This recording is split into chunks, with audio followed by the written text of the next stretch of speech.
सभी बच्चों का ब्रिज कोर्स की क्लास में स्वागत है ना। सबको गौरव सर का प्यार भरा नमस्कार। आज वाले लेक्चर में बच्चा लोग हम एंगल्स के बारे में बात करेंगे, है ना। व्हाट इज एंगल, उसके यूनिट्स के बारे में बात करेंगे, ठीक है।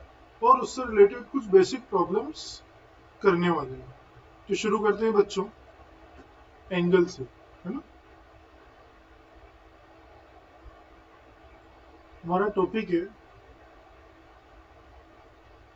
What is angle. कोण क्या होता है,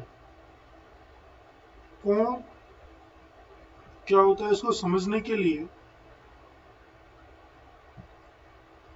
हम ये दो लाइंस ड्रॉ कर रहे हैं, टू रेज बेसिकली, है ना।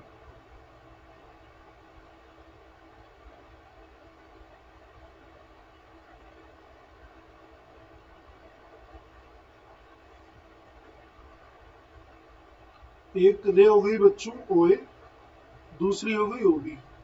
इस ओए को हम बोलेंगे फिक्स्ड रे।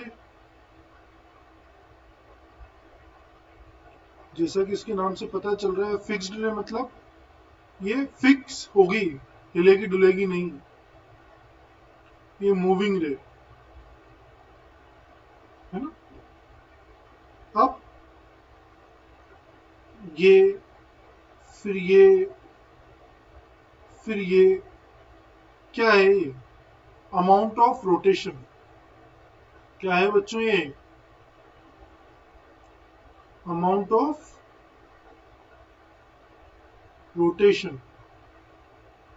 बेसिकली अगर आप ऐसे समझो, मान लो ये फिक्स रे है ना, ये मेरी मूविंग रे है, मैं इसको ऐसे मूव कर रहा हूँ कर रहा हूँ कर रहा हूँ कर रहा हूँ, मूव करता ही चला जा रहा हूँ, ठीक है। ये ऐसे मूव हो रही है हो रही है हो रही है हो रही है हो रही है।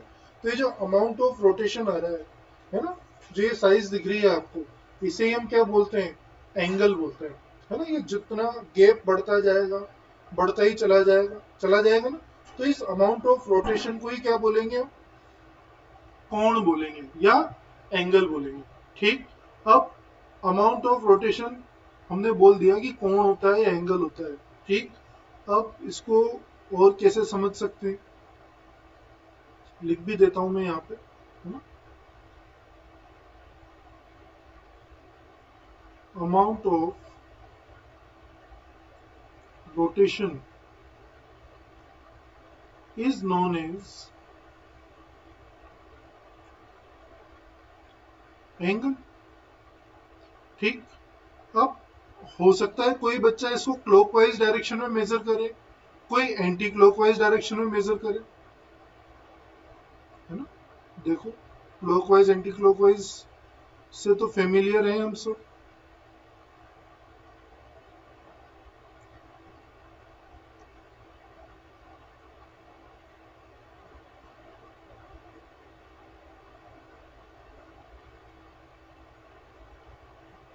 एक डायरेक्शन तो ये वाली, एक डायरेक्शन ये वाली। तो जो फर्स्ट फिगर है और ये सेकंड फिगर, फर्स्ट फिगर में तो किस डायरेक्शन में मेजर कर रहे हो, एंटी क्लॉकवाइज डायरेक्शन में मेजर कर रहे हो, है ना। तो यहाँ पर जो एंगल होगा, जो थीटा होगा, जो कोण होगा, वो पॉजिटिव होगा, और क्लॉकवाइज डायरेक्शन में जो थीटा होगा वो क्या होगा, नेगेटिव होगा। ये कौन सी डायरेक्शन है, एंटी क्लॉकवाइज डायरेक्शन। कौन सी डायरेक्शन है ये, एंटी क्लॉकवाइज डायरेक्शन। ये कौन सी डायरेक्शन है, क्लॉकवाइज डायरेक्शन, है ना। क्लॉकवाइज डायरेक्शन में एंगल कौन सा होगा, नेगेटिव, ऋणात्मक। और एंटी क्लॉकवाइज डायरेक्शन में पॉजिटिव, धनात्मक, ठीक। देख लो एक बार, ठीक है। बढ़ सकते हैं आगे, चलिए आगे बढ़ते हैं नेक्स्ट आर्टिकल की ओर। अब हमने पढ़ लिया एंगल, अब हम पढ़ेंगे यूनिट्स ऑफ एंगल। किसके बारे में बात करेंगे अब हम? यूनिट्स ऑफ एंगल्स के बारे में बात करेंगे। बेसिकली यहाँ पर हम सिस्टम्स के बारे में बात करने वाले हैं। फर्स्ट सिस्टम है आपका सेक्साजेसिमल।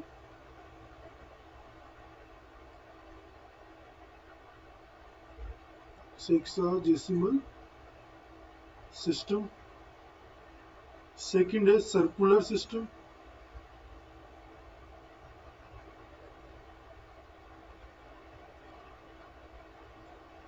थर्ड है फ्रेंच सिस्टम।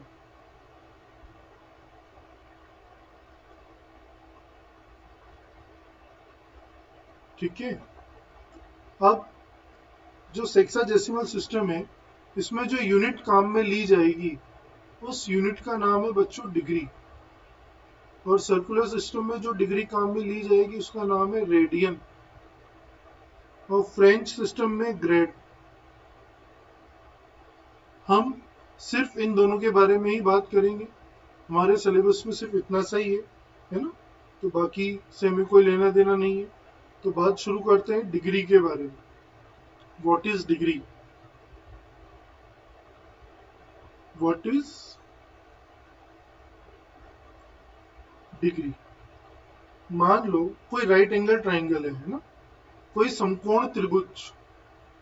अब त्रिभुज तो यहाँ बनाऊंगा नहीं, मैं एंगल के बारे में बात कर रहा हूं, तो सिंपल वही रेस के बारे में बात करते हैं। एक फिक्स्ड रे, एक मूविंग रे। ठीक है ना, ओ ए और ओ बी। एक फिक्स्ड रे और एक मूविंग रे, जो हमने शुरू में बात की थी। यहाँ पे राइट एंगल फॉर्म हो रहा है। अब इस राइट एंगल को मैं 90 इक्वल पार्ट्स में डिवाइड करता हूँ बच्चों। इसमें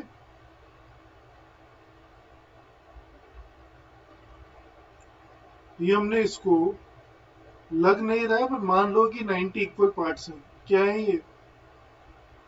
90 equal parts of angle of right angle लिख दो और अच्छा है। तो जो ईच पार्ट होगा ना, मान लो ये ईच पार्ट है, पहला पार्ट ही है, तो ये 1 डिग्री का होगा। Each part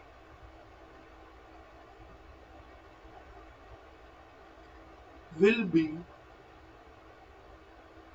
equal to 1 degree. प्रत्येक भाग कितने डिग्री का कोण बनाएगा? 1 डिग्री का कोण बनाएगा। ठीक। ईच एंगल कितने उसका होगा? ईच एंगल कितने डिग्री का होगा? 1 डिग्री का होगा। अच्छा, 1 डिग्री में कितने मिनट होते हैं? 60 मिनट। और 1 मिनट में कितने सेकंड होते हैं? 60 सेकंड। फिर 1 डिग्री में कितने सेकंड हो जाएंगे? 3600 सेकंड्स। ये हमारे काम आएंगे भविष्य में, बोर्ड्स में बेसिकली।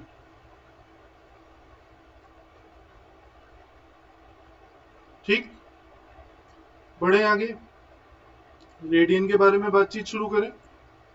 चलिए, व्हाट इज रेडियन? जैसा कि इसके नाम से पता लग रहा है, सर्कुलर सिस्टम की बात की थी हमने, है ना। तो हम क्या करते हैं, एक सर्किल ड्रॉ करने की कोशिश करते हैं। मान लेना भाई बच्चों ये सर्किल है ना, लग तो नहीं रहा है पर ठीक है, थोड़ा बहुत तो लग रहा है यार, ऐसे तो मत बोलो कि नहीं लग रहा है।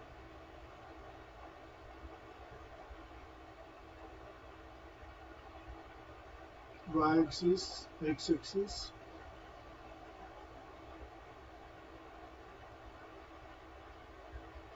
ये क्या किया आपने? आर रेडियस का एक सर्किल ड्रॉ किया। सर्किल लग नहीं रहा है यार ये।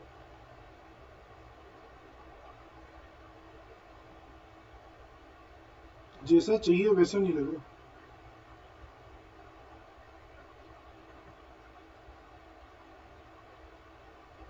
दोनों तरफ, बाकी तरफ गड़बड़ हो तो चल जाएगी, फर्स्ट क्वाड्रेंट में गड़बड़ नहीं दिखेगी, चाहिए। आर रेडियस का क्या बनाया है आपने? सर्किल बनाया है। ये रेडियस भी आर, ये जो आर्क लेंथ है, चाप की लंबाई, ये एल है ना? तो ये जो कोण होगा थीटा, एल आर थीटा में कोई रिलेशन होता है क्या? Relation between l r and theta होता है, l equals to r theta. यहाँ पे थीटा क्या होता है? Angle in radian. आर क्या होती है? रेडियस। एल क्या होगी? आर्क लेंथ, चाप की लंबाई। तो अगर इफ एल इक्वल्स टू क्या हो जाए? आर हो जाए, तो थीटा की वैल्यू क्या आएगी? 1 रेडियन आएगी। क्या आएगी? 1 रेडियन। ठीक है, रेडियन की यहीं से डेफिनेशन निकलती है। लैंग्वेज में लिखूं क्या? ये आता है समझ में? एल इक्वल्स टू आर, है ना? आर्क लेंथ किसके बराबर हो जाए? रेडियस के इक्वल हो जाए। तो जो थीटा बनेगा, जो कोण बनेगा, वो कितने रेडियन का होगा? 1 रेडियन का होगा। ठीक, आगे बढ़ू? चलिए आगे बढ़ते हैं। रिलेशन बिटवीन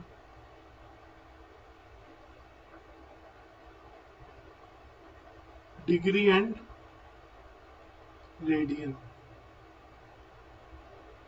क्या रिलेशन होगा डिग्री और रेडियन में? 180 degree is equals to pi radian होता है पहला रिलेशन। इसी रिलेशन की हेल्प से 1 degree is equals to pi by 180 radian लिखा जा सकता है। और क्या लिख सकते हो? 1 radian equals to 180 by pi degree लिख सकते हो। और पाई की वैल्यू क्या होती है? ना, पाई अप्रोक्सीमेटली किसके बराबर होता है? 22/7 के इक्वल होता है। यही बेसिक रिलेशन हैं जो मैंने लिखे हैं। इसके अलावा कोई नया रिलेशन अभी तक तो जानकारी में नहीं आया है डिग्री और रेडियन में। ठीक है, तो इन्हें अपनी अंतर आत्मा में बसा लें।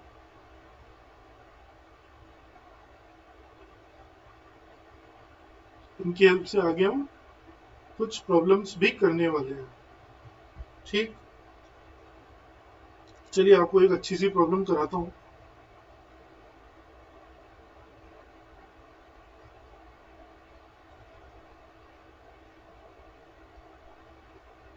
Consider a square of side length 4 centimeter. Now a man, now if a man runs at a distance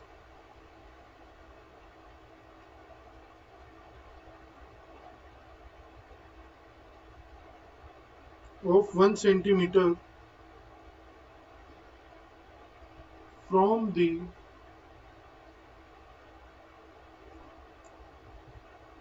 sides of the square, then how much distance will he travel? है ना, समझने की कोशिश करते हैं पहले प्रॉब्लम को क्या कहनी चाह रही है। हमें एक स्क्वायर एक वर्ग गिवन है ना, जिसकी भुजा की लंबाई 4 सेंटीमीटर है। ठीक, अब क्या कह रहा है, एक पुण्यात्मा है, कोई मैन है, जो कि उसकी साइड से 1 सेंटीमीटर की डिस्टेंस रखते हुए एक राउंड कंप्लीट करता है उस स्क्वायर का। तो उस पुण्यात्मा ने कितनी डिस्टेंस ट्रेवल की, ये पता लगाना है। कोशिश करते हैं करने की। एक स्क्वायर ड्रॉ कर लो। एक काम करो, यहाँ मत करो इसे सोल्व, नेक्स्ट स्लाइड पे करते हैं ताकि हमें स्पेस पूरा मिल जाएगा।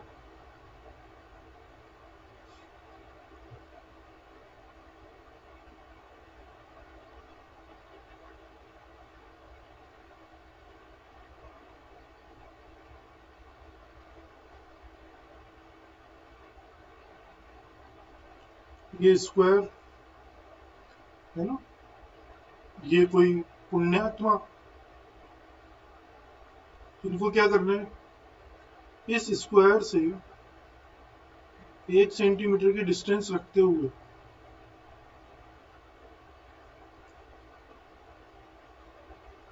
एक राउंड कंप्लीट करना है।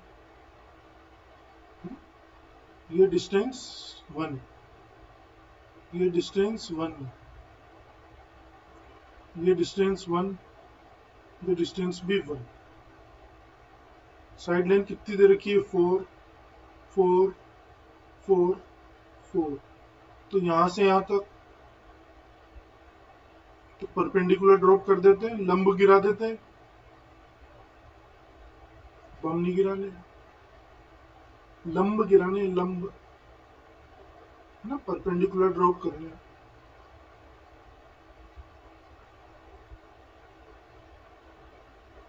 ये 4, तो ये भी 4,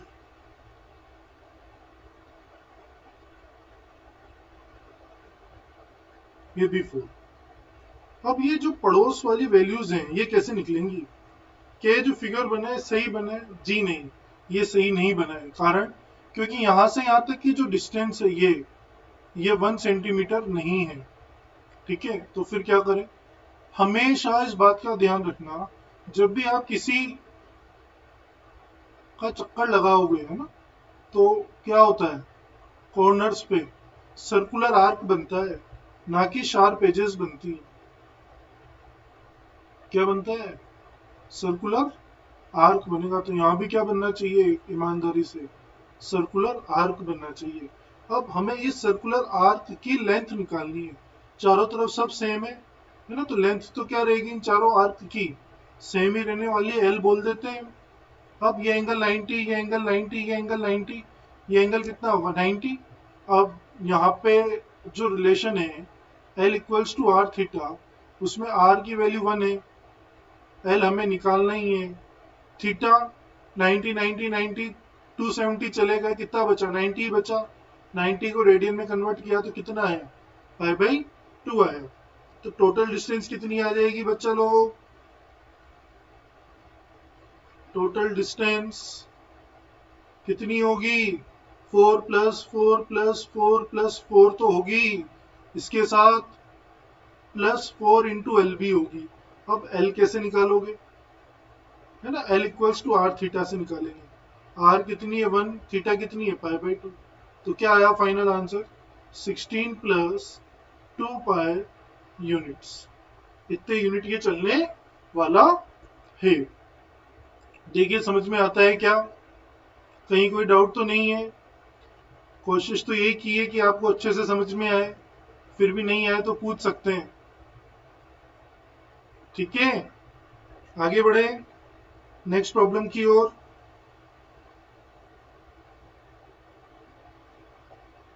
चलिए एक और प्रॉब्लम कराता हूं इसी पे based.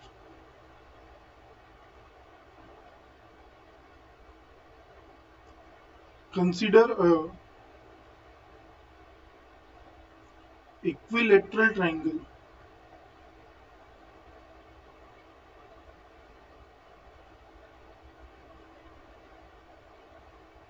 with side 3 centimeter Now, if a man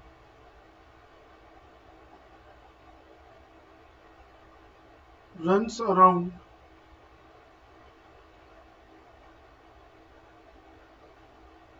the triangle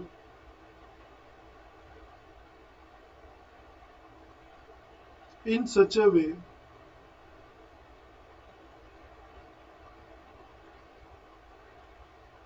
that he is always at a distance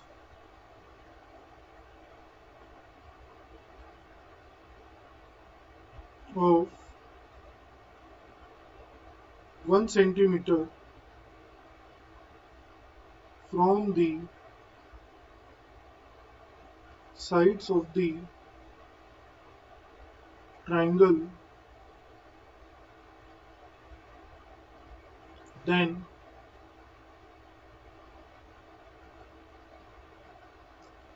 how much distance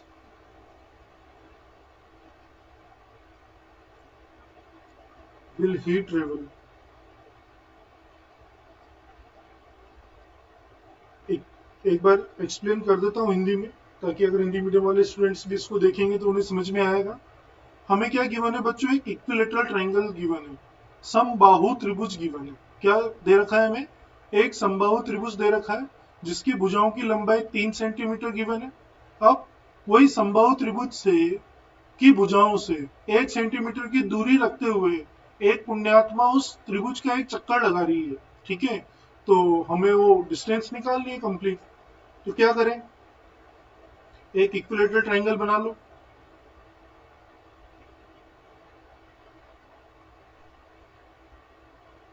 ये इक्विलेटरल ट्राइंगल बन गया।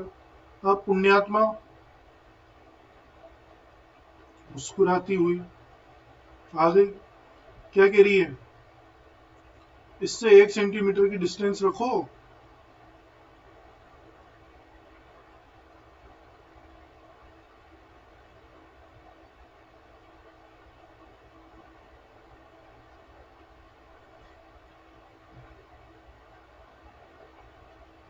और एक चक्कर पूरा लगा लो। लगा लिया है ना? अब वही कॉर्नर्स पे तो क्या बनेंगे बच्चों? सर्कुलर आर्क ही बनने। तो ये सर्कुलर आर्क भी बना दिए हमने, कोशिश की है बनाने की, ठीक। साइड लेंथ क्या गिवन है? 3 3 3। अब 60 डिग्री होता है कोण, है ना? तो 1 डिग्री बराबर कितना? Pi by 180 radian. तो 60 डिग्री कितना? 60 इंटू पाई बाय 180 रेडियन। तो 60 डिग्री कितना हो गया? Pi by 3 radian. तो एंगल पाई बाय 3, ये एंगल भी पाई बाय 3, ये एंगल भी पाई बाय 3। ये लेंथ 3 3 3 गिवन है। अब क्या करना है? बस ये वाला एंगल और चाहिए। तो ये वाला एंगल कैसे आएगा? अब ये राइट एंगल है तो ये पाई बाय 2, ये भी पाई बाय 2। कितना बचेगा? टोटल 180 में से 60 और चला गया तो कितना बचा? 2 पाई बाय 3 बचा ना? कैसे आया बताऊं? चलिए बताता हूँ। टोटल एंगल 360, 360 में से 180 पूरा चला गया और 60 भी चला गया। कितना बचा? 120 डिग्री बचा। अब इस 120 जब 60 पाई बाय 3 है तो ये कितना होगा? 2 पाई बाय 3 रेडियन होगा। खत्म, ऐसे बचा। तो क्या आएगी टोटल डिस्टेंस? टोटल डिस्टेंस तो आर्क लेंथ तो सेम ही है तीनों तरफ, तो 3 प्लस 3 प्लस 3 प्लस 3L। तो कितना आ गया? ये 9 प्लस 3 इंटू 2 पाई बाय 3। कितना आ गया? 9 प्लस 2 पाई यूनिट्स। ये हमारी टोटल डिस्टेंस आ गई, ठीक। चलिए बच्चा लोग, वेरी गुड। एक और प्रॉब्लम करते हैं, आप लोगों के लिए मैं नहीं करूंगा, चिंता मत करो। Consider a triangle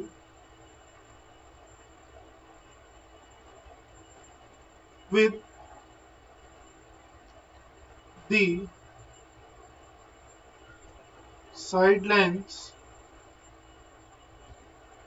3 centimeter, 7 centimeter, 11 centimeter, है ना। बाकी पूरी प्रॉब्लम सेम है पर लिख देते हैं, कोई बात नहीं। Now if a man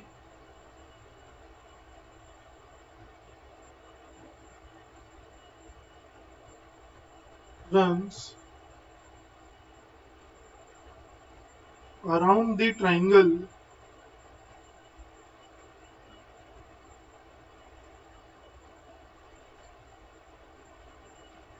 in such a way that he is always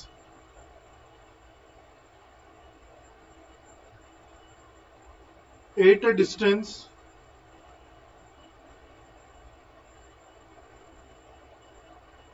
of 1 centimeter from the sides of the triangle,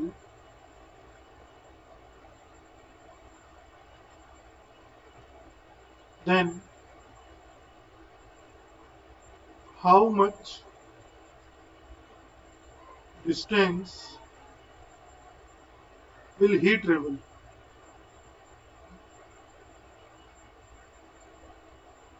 ठीक। अब मैं इसे एक बार हिंदी में एक्सप्लेन कर रहा हूँ ताकि हिंदी मीडियम वाले कर लें।